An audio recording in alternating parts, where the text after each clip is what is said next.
The crowds earnestly looked for Jesus and finally found him on the other side of the Sea of Capernaum. Just the day before, Jesus had miraculously fed all of them with only a couple loaves of bread and some fish, and while it had satisfied them at the time, they returned to him hungry.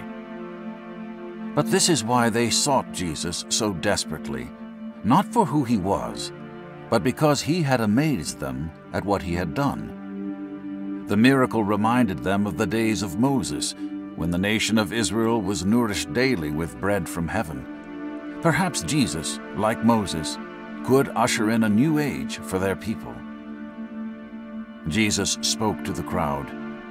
"You worked so hard to find me, but only so you could ask me for bread that satisfies a short while. Why aren't you looking for the bread that will satisfy you forever?" Bread that satisfies forever? Many in the crowd began to wonder how they could get this miraculous bread from God. They asked Jesus, "What works of God must we do in order to get this bread?" Jesus replied, "I am sent from God. Believe in me." But the crowd searched for a sign and questioned Jesus.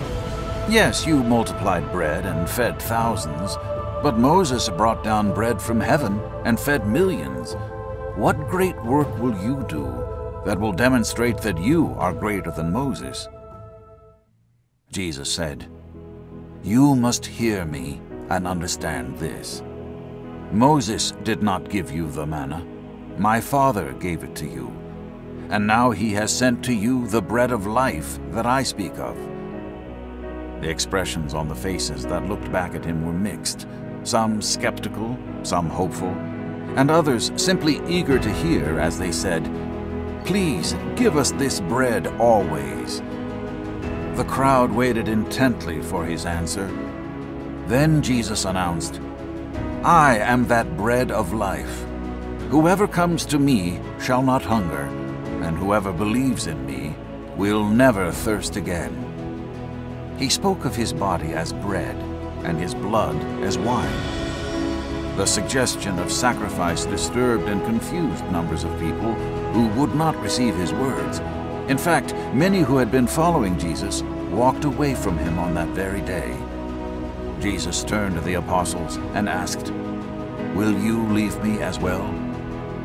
Peter spoke up for the others. "Lord, where else would we go? You alone have the words of eternal life."